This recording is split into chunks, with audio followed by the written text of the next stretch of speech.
Hey guys, welcome back to my channel. I'm super excited for today because we're going to be talking about the new CW show, Stargirl. So I thought we'd take a look at some of the trailer footage together because I know a lot of you are still on the fence about whether you're going to watch the show or not.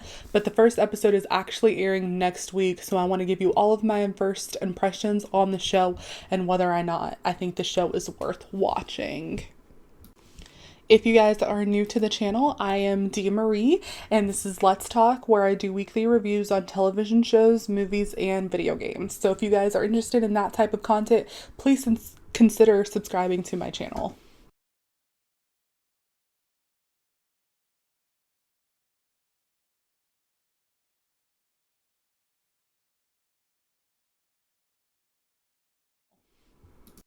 So I'm not gonna lie, when I first heard that they were making a Stargirl television show, my enthusiasm was pretty much non-existent, especially after I realized that they were doing a younger iteration of the character.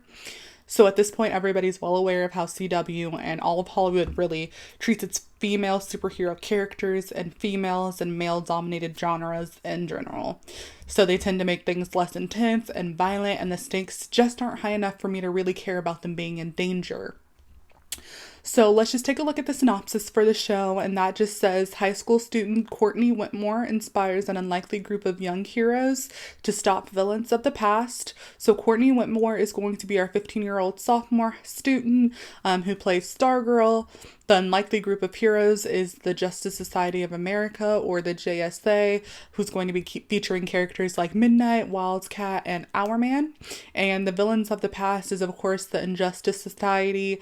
They're doing Icicle, Brainwave, and Tigress, and a couple other characters as well.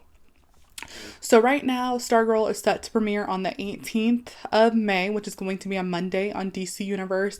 But if you don't have a subscription, don't worry, because it's going to be airing on the CW on Tuesday the 19th, and the day after that on the 20th, which is Wednesday. They're actually going to be uploading that to their website in the CW app, so you'll be able to watch it there. And this season is actually going to have 13 episodes in it. So right off the bat, I just anticipate there being a major problem with the content of the show, the fact that it's surrounding a female superhero, and the fact that she's still a high school student. So questions to me that immediately came to mind is like, how much jeopardy could she possibly, put herself in?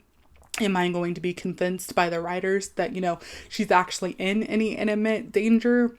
Things like that. So like in my opinion, the antagonist or the villain in this case can actually make or break a storyline. Therefore, I'm a bit concerned about how big the threat can be. In the grand scheme of things, it looks like the Injustice Society is a huge threat, but are they going to be making those big villainous moves when they are opposing 15-year-old students in high school? But another area of concern that I was thinking about is the cast size in relation to the number of episodes we get. So character development and making sure that each individual character has enough screen time are very important aspects. We have to have a character to root for, or to relate to, or to give a damn about, to be honest. However, it does look like the showrunners are trying to mitigate this risk just by dedicating each episode to a specific character. So each episode of the series is actually a character's name as the title. So there's one that's called like Hourman and Dr. Midnight. So one can assume that we're going to take a deep dive into those characters within that episode. And another thing is just that whenever you're doing character development, you not only have to introduce the character and their powers, and that goes for each individual within the JSA, but you also have to do their relationship with each other, and then repeat the process for the Injustice Society. So for example, they're doing both versions of Wildcat. They're doing the Ted Grant and the female version. So you have to have their relationship with each other, which is probably going to be like a mentoree relationship, mentor-mentoree relationship. Then you have to turn around and tell their relationship in relation to Stargirl and how they exist as high school students, and then how they are teaming up with each other. So it just is a lot to get through within 13 seasons. So those are kind of like my major thoughts on what makes me leery about the show, but there are several things that I think were done exceptionally well, and we're going to talk about those right now. So the first thing is the visual effects. They look amazing. So in addition to the fact that we get some phenomenal stunt work and promotional materials, I'm not sure if Stargirl received the same budget as all the other CW shows, and they were just able to use it better since they had less episodes, or if they were given a bigger budget since the show was originally supposed to be on DC Universe and on the HBO platforms. Um, but either way, everything looks amazing. But just as a reminder, for those of you who will be watching the Stargirl on DC Universe, you'll actually get to see an additional about 20 minutes of content from the first 2 episodes. They had to cut out some footage in order to fit everything in the CW's 1 hour time slot. So you'll get to see a bit of extra content there. So the last thing I kind of wanted to touch on is the setting, which is arguably the most unique aspect about the show. So Stargirl is actually using characters from the golden age of comics. So in this particular time period, you had Alan Scott and Jay Garrick as the Green Lantern and the Flash, respectively. And I think that's great because, it's different from the iterations that we're used to, being as the Flash that we watch is Barry Allen, and they were hinting around as the Jon Stewart version of Green Lantern during Arrow.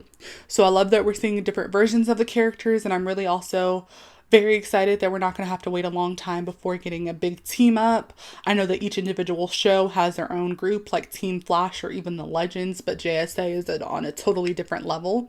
They're this iconic superhero group that will be featured across season 1, and rather like the Flash and the other shows won't utilize the Hall of Justice in their roundtable unless it's a crossover. This is something that we're going to be able to see on a weekly basis.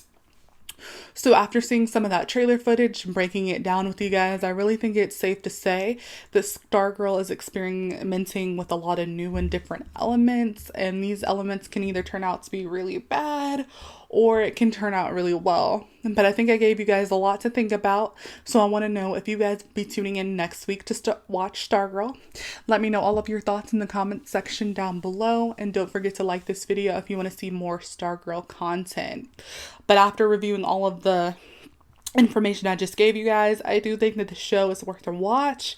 I'm not overly excited about it, but there's enough potential to at least watch the first episode, and if that's decent enough, I think by the 3rd or 4th episode you should have enough of the understanding of the show and kind of what direction it's moving in to decide if it's worth watching in the future. I'll definitely keep you guys updated on what I decide, but thank you so much for watching, and I'll see you guys in the next one.